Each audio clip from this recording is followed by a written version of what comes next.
Hello and welcome once again to the Blueprints. This is Canada's Conservative Podcast. I'm your host, Jamie Schmale, Member of Parliament for Haliburton, Kawartha Lakes Brock. Thank you once again for joining us. Lots to talk about, and with this content, we ask that you like, comment, subscribe, share this program, help us push back against that ever-moving liberal agenda.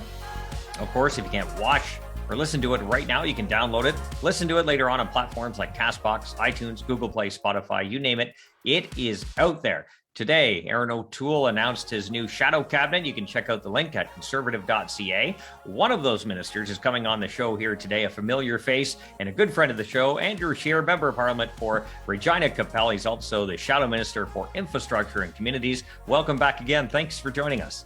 Thanks very much, Jamie. Always great to come on your show so we can discuss very important issues that are facing Canadians. Absolutely. And I want to thank you for your ongoing support of this show. You've been a great supporter and someone I really appreciate. So I want to start right off because so much has been happening. Let's start with COP26.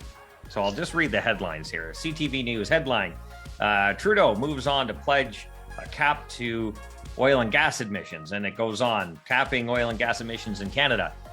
That doesn't stop demand. What happens? Well, what it means is that other countries will fill the void that Canada is going to create with their products. And when we think about those other countries, we can look at places like Saudi Arabia, like Venezuela, like Algeria, and our largest trading partner, but also our competitors, the United States. And what Justin Trudeau has effectively announced is a one-sided double standard where he has attacked Western Canadian oil and gas. He has not said that any other industry in this country is going to have a hard cap. And he's basically telling the Western provinces that you can't grow, that you're not going to have that economic growth that we come to expect in our country. And it's pretty devastating. It's been a gut punch here in Saskatchewan, and as you can predict, our the Premier of Alberta have come out very aggressively against this. Our Saskatchewan caucus has all come out very aggressively about this. It just makes no sense for him to single out and attack Western Canada and Canadian oil and gas the way that Justin Trudeau has. Well, we can still import oil on our East Coast. Well, that's the part of this where I actually have I have a physical reaction. I get so frustrated that sometimes it hurts. That in addition to being grossly unfair and treating Western Canada just so horribly, it also makes no sense, because you're absolutely right, Jamie. Not only will global markets be filled by our competitors like Saudi Arabia and the United States, but our own domestic markets will. We have refineries in Eastern Canada, most notably in St. John's, New Brunswick, that are supplied by foreign oil. The refinery in St. John's in New Brunswick is primarily fed, a huge intake of their source is from Saudi Arabia. And what we're saying is that, no, you'll never get a west to east pipeline now under Justin Trudeau. We'll never be able to build a pipeline that takes Western Canadian energy to displace that foreign oil. What he's basically telling Canadians is, we're going to be sending Canadian dollars overseas. We're going to make Saudi Arabia stronger and Canada weaker by buying their energy instead of keeping our dollars here at home, putting Canadians to work, investing in Canadian infrastructure, and benefiting Canadians' retirement savings and pension plans that are all invested in Canada's energy sector. We're saying all of that is going to get, Trudeau's saying all of that is going to get weaker, and other countries are going to get stronger because of this policy. It just makes no sense. So did I somehow miss the memo that Saudi Arabia, all of a sudden, the Nicaraguas and all the others suddenly went green, suddenly got better in their labor practices and their environmental standards? Did I miss something that somehow Canada's fallen behind? Well, if you missed it, then so did I, Jamie, because there's no indication ever that these countries take any of the same approach when it comes to issues as it relates to the environment, or, as you rightly point out, human rights. We look at Saudi Arabia and we see what they do to women, what they do to religious minorities. We see what happens to people who speak out against the regime. These are horrible human rights abusers, and yet in Justin Trudeau's world, it makes total sense to send Canadian dollars overseas to purchase their energy, make them richer, allow them to invest in their military, allow them to have a higher quality of life for their citizens, and literally enriching the royal family of Saudi Arabia. There's all kinds of stories about how they amass massive amounts of money, and Justin Trudeau thinks it makes sense for you to pay $1.50, $1.75 a liter, so you can send that overseas. The other countries must be laughing at Canada right now. It's no other country in the world would do this to themselves, would kneecap themselves and make their competitors better off. Look at Joe Biden in the United States. I mean, this administration has been very, very difficult for Canada. Not even a year into it. First thing he did was cancel the Keystone XL pipeline. We've had issues with Line 5, and now Joe Biden goes out to the world and begs these countries that are human rights abusers to increase production of oil and gas to fill the American consumer market. Hey, guess what, Mr. President? We are your largest trading partner. We are your NATO ally. We have similar standards when it comes to the environment, labor law, protection of human rights. And oh, by the way, we have a vertically integrated economy where your suppliers help our development and vice versa. We could supply your energy needs, but we've got a president of the United States that it talks down and attacks Western Canadian energy, and then we have a prime minister that does it too. So it's really putting us in a very difficult spot in Canada. That's why you're seeing some of these comments coming from Western Canada, really questioning what to do when you're part of a country that just treats us so terribly and not only doesn't seem to care about the difficulties that we're going through, but is the cause of the problem that's creating so much hardship out here. When your own federal government is attacking you, it makes it very, very difficult. Absolutely, because as you pointed out, it's not market forces that is causing this to happen. It is the boot of government on the neck of the industry. And it really is amazing. We regulate our ports to no end.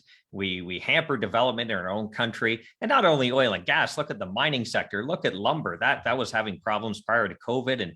And now we've seen what happens after the pandemic if it's not dealt with properly. So there are some major anchor industries in our economic powerhouse that are just on their knees right now. And these are, like you said, providing real jobs, real opportunity, more wealth for Canadians that we just somehow are kneecapping ourselves unnecessarily.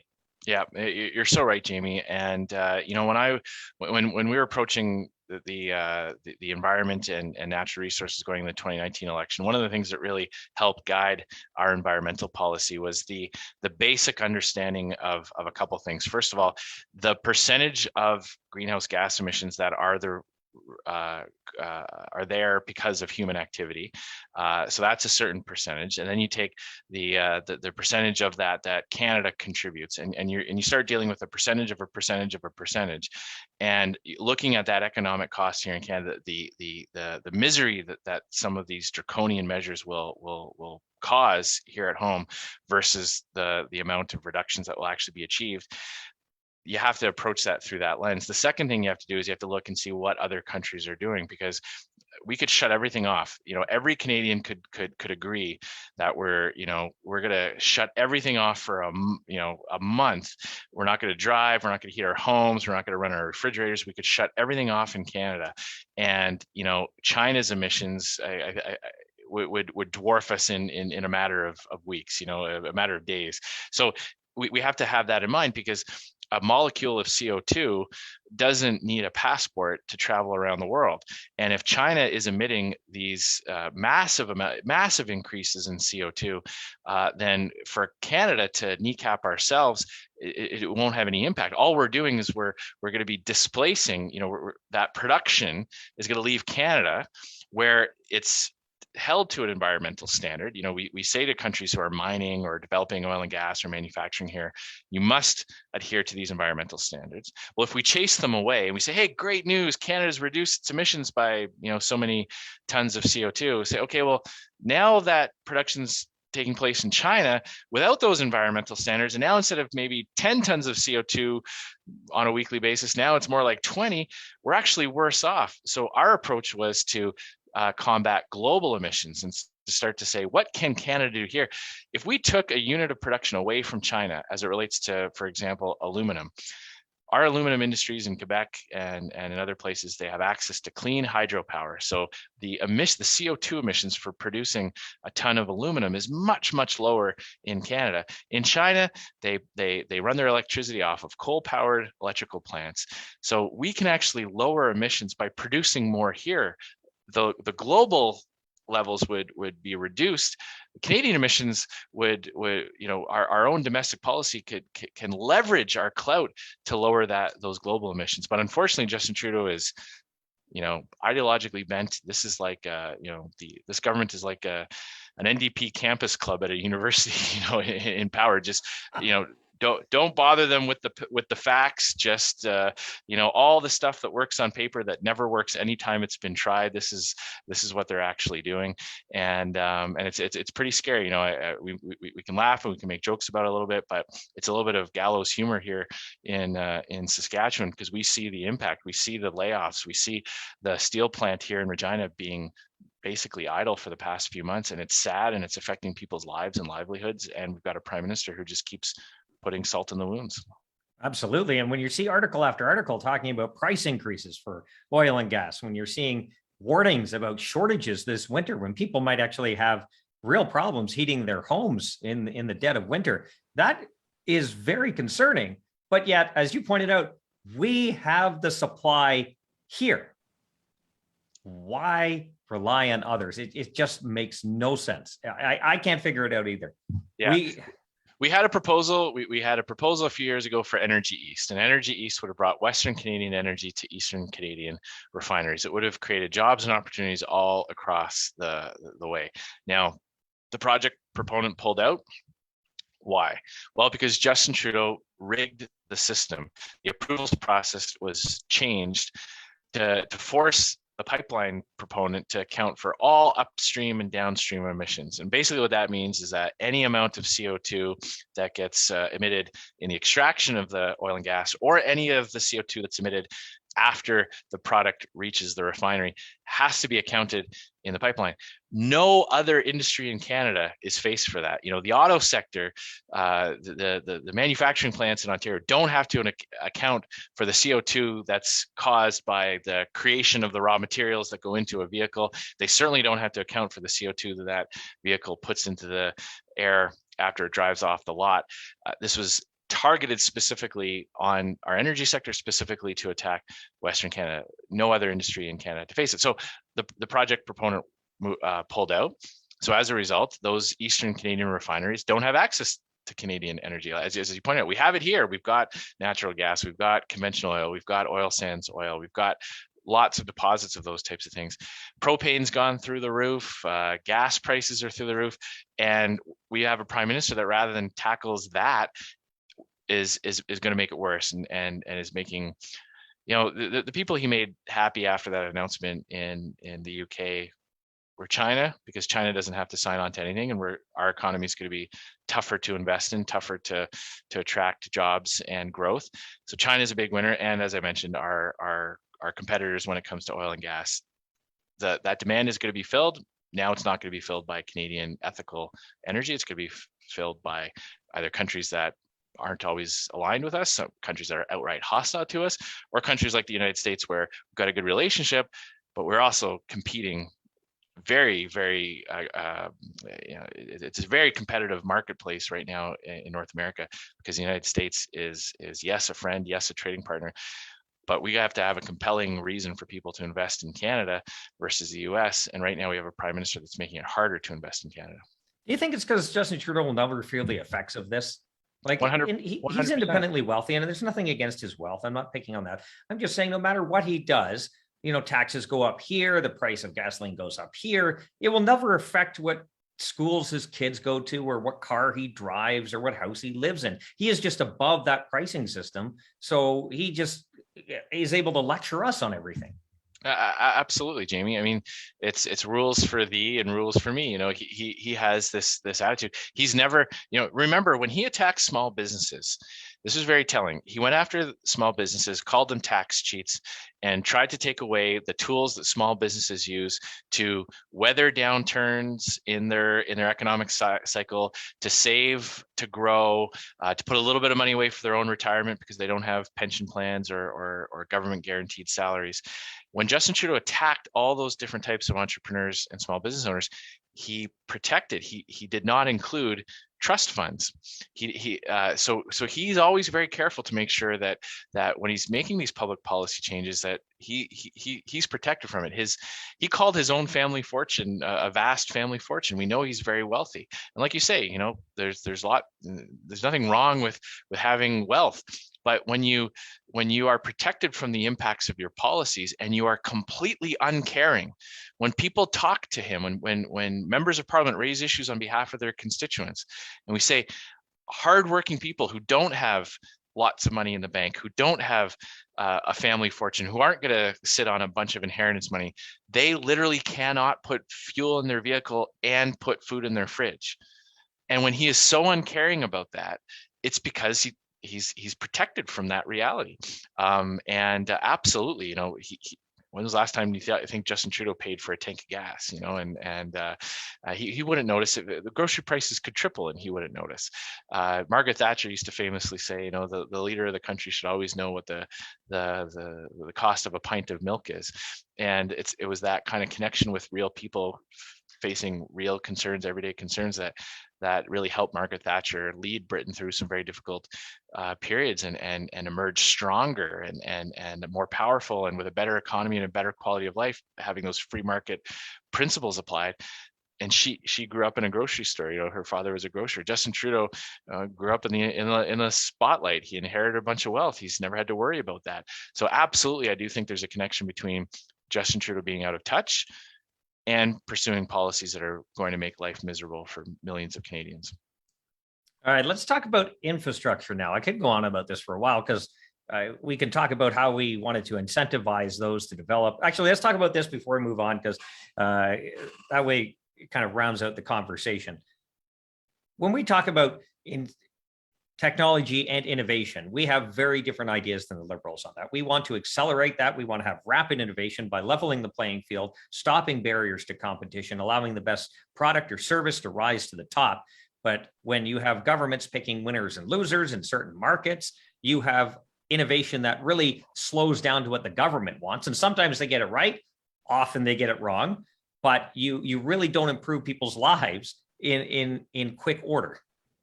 No, 100%. The advancements in technology that have led to an amazing quality of life.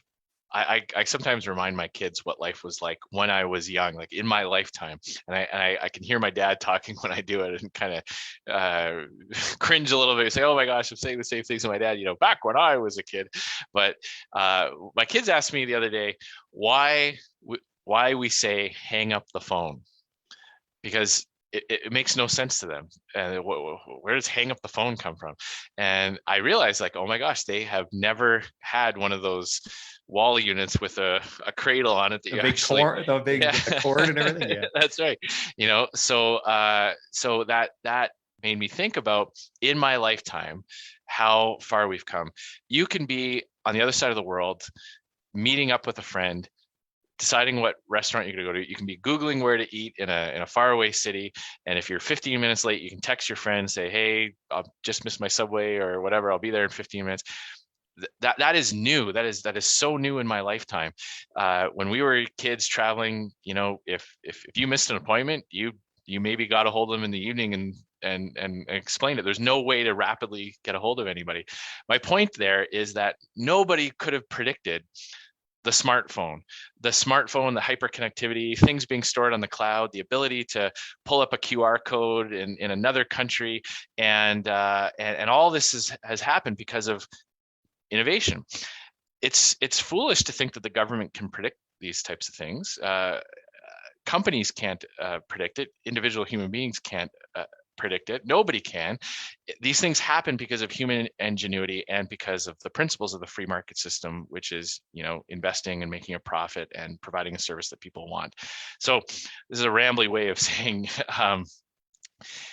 you're absolutely right. The conservative approach is to recognize what facilitates innovation in general. Well, it's the ability for people to take risks and then get the benefit from that risk. So competitive taxation, knowing that if you invent something in Canada, if you have a patent in Canada, that you can earn a profit off that. That's a huge incentive. Making sure that we have the talent, so making sure that we have skills and training programs that are accessible to everybody. That's also part of it. So you've got the human resources and you've got the competitive tax regime. And if having innovative policies like tax breaks for new patents, those are the types of things that conservatives look at to foster innovation. But we don't know where that's going to come from. What the Liberals try to do is they try to pick it. They establish a committee, and they try to pick winners and losers. They created these super clusters where they doled out big bucks in certain regions because they thought that this would all lead to massive amounts of innovation and better, improvements in delivery and all that kind of stuff. And it doesn't happen because government's not good at doing anything, certainly not good at predicting the future. And this is the biggest problem. This is why liberal big government efforts to ramp up innovation are always less effective and less efficient than having some free market principles in place that allow other people to do what they do best. Because you know what? There's 1,000 failures. If we think about why the iPhone became kind of the standard, well, if we think back, there were dozens and dozens of other companies trying to do the same thing, trying to have, products that people want, and the best kind of emerge from it, and consumers make up their mind and make their own decisions. So you need to have that competition amongst the innovators. There's going to be 999 ideas that don't go anywhere and one idea that does. That's how innovation works. The government can't look at 1,000 options and say, this is the horse we're going to bet on. It's like buying a lottery ticket. You might as well, the government finance minister would be better off going down to a lottery store and buying a bunch of tickets, because you have as much chance of being right on your lottery numbers as you would being the government trying to predict where the innovation is going to come from. I often refer to the Back to the Future model. When I think it was the ending of 1 going on to 2, Doc Brown comes over and starts picking through the garbage and getting a bunch of stuff and putting it in the Mr. Fusion. Mm-hmm. And that just, somebody came up with that idea, right? Like, you never know what's going to happen. Some Canadian, somebody around the world could say, I have a Mr. Fusion. This will revolutionize how we power our vehicles, our homes, our businesses, etc. Yeah, exactly. And this is the thing, like what kills me about government is that the private sector, the free market, individual Canadians or people in general around the world, they apply their intelligence to a problem. They come up with a solution, or a solution kind of evolves or emerges. And then government looks at that and says, well, now we need to regulate it, or now we need to tax it, or now we need to replicate it. So, we have the internet, we have things like social media platforms, pros and cons to having hyper connectivity and people being able to speak. And then the government comes and looks and says, well, now we need to regulate it. Now we need to have a whole bunch of things. And they never seem to look at how the innovation happens and understand how to replicate the conditions. They always try to say, well, if we fund the right company, if we give the right company a bunch of cash, then that company will be able to do this. And then we'll have that innovation. And it's never happened that way. TVs, for example, in the year I was born, in 1979, a brand new top of the line TV would cost you about the same as 2 weeks. It was about the same as 2 weeks average salary for the average worker in Canada. So it would take, it would take 2 weeks 2 months, I think it was. I've double check my math on this because I haven't used this proof point in a while. But the point is, it took a while to save up to buy a brand new TV. Now we look at a brand new TV, orders of magnitude better. Like flat screen, ultra 4K. You can connect all kinds of things to it. I can stream stuff from my smartphone onto my TV. It is massively a better product for relatively, either, depending on the model, you can get them for a few days' wages now. The average worker could work for 4 or 5 days and pick up what he would have to work for 2 months for, and get a much better product. None of that happened because of a government department. None of that happened because there was a minister of technology, of cool TVs, of cool TVs, who said, how can we have a better? None of that happened because of that. What happened was competition.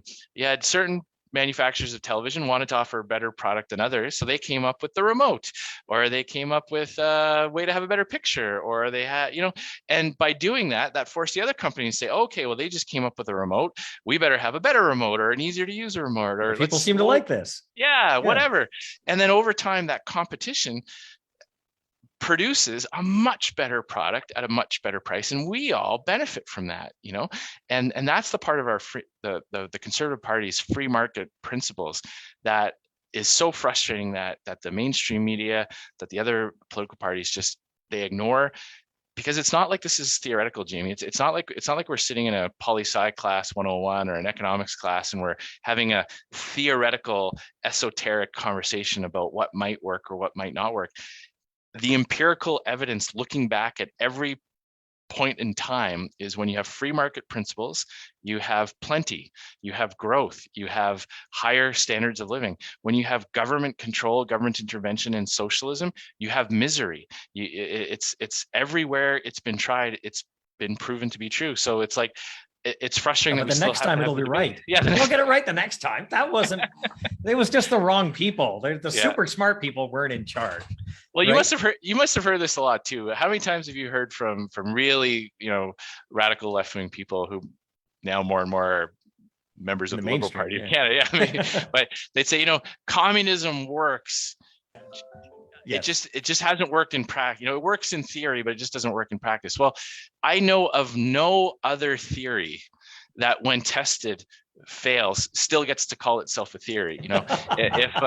If Einstein had a theory of relativity that every time it was tried failed, well, we wouldn't be talking about it 100 years later. It would just be relegated to the footnotes of scientific history.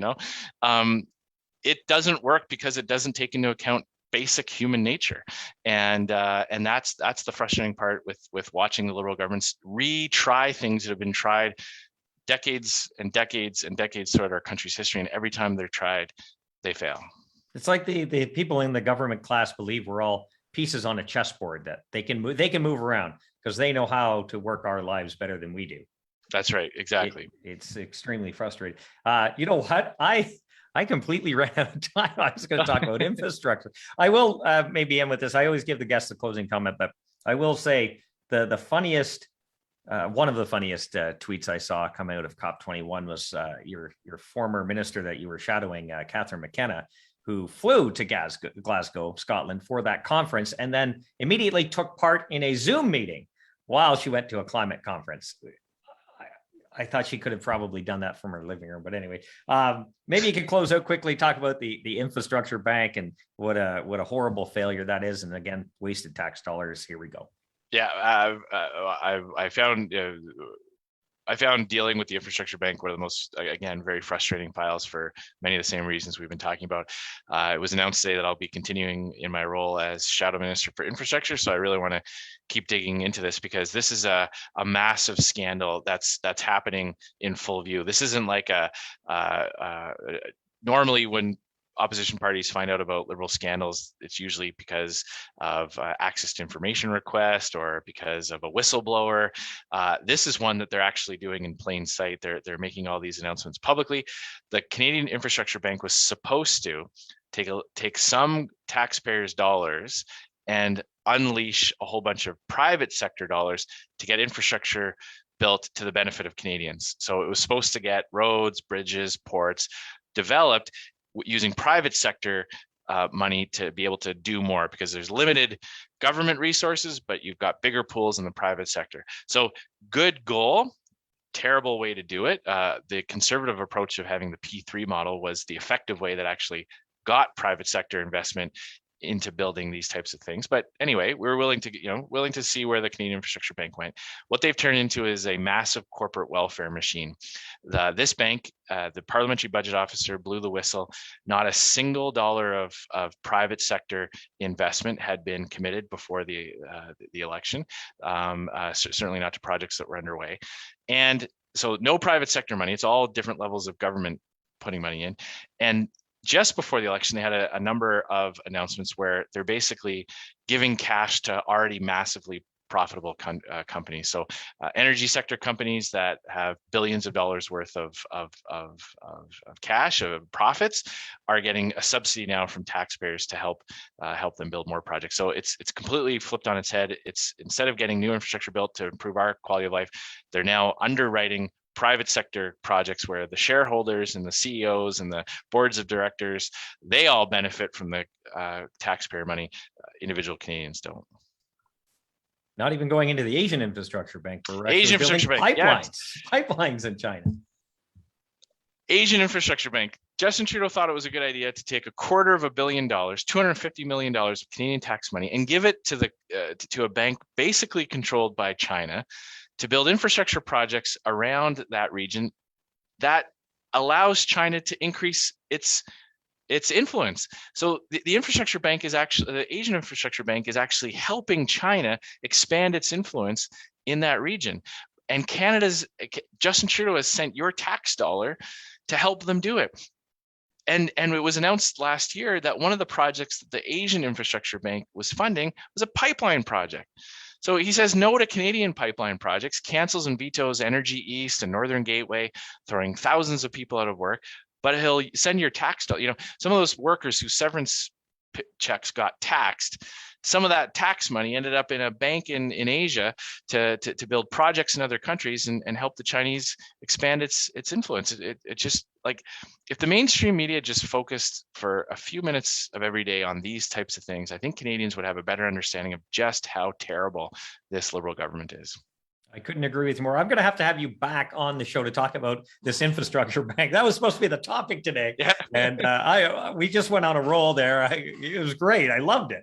And I can't believe the time we're way over. So I do appreciate that. And like you said, the mainstream media, if they reported honestly, this wouldn't be hidden or not talked about at all, because I can guarantee you, if under Stephen Harper, if this happened, under you or Aaron O'Toole, if this ever happened, there would be massive outrage in the media. They would be hyperventilating everywhere you go. Yeah. There is definitely a double standard there, and that's why these types of shows. You said at the top of the show, like, share, and subscribe. I really encourage people who are watching this to do that. Share the content with your friend. I know so many people who are conservative who have a basic awareness that what the Liberal government is doing with some of these issues is not good, but they don't know where to get their information from. And so I encourage people all the time. There's great members of Parliament with great shows like this. There's outlets like the True North and Post Millennial that cover some of these types of issues. And rather than sitting down watching some of the mainstream media and having their ratings go up because you're watching them, do yourself a favor, watch shows like this. This is where you can get, at the very least, you're going to get another perspective to help you make up your mind, and you're probably going to learn a thing or two that the mainstream media just doesn't even cover. Couldn't agree with more. Andrew Scheer, member of Parliament for Regina, Qu'Appelle, also the new Shadow Minister, or newly reappointed Shadow Minister for Infrastructure and Communities. Congratulations. And I recommend you listen to his advice. Like, comment, subscribe, share this program. There is somebody in your social media network, as Andrew just pointed out, that might be open to this message. This is a way to do that. And if you can't watch or listen to it now, tell them you can download it at platforms like CastBox, iTunes, Google Play, Spotify, you name it. It is out there. Thank you very much for joining us. New content every single Tuesday, 1:30 p.m. Eastern Time. We'll get Andrew back to talk about that infrastructure bank. Lots more to unravel there. Until then, low taxes, less government, more freedom. That is the blueprint.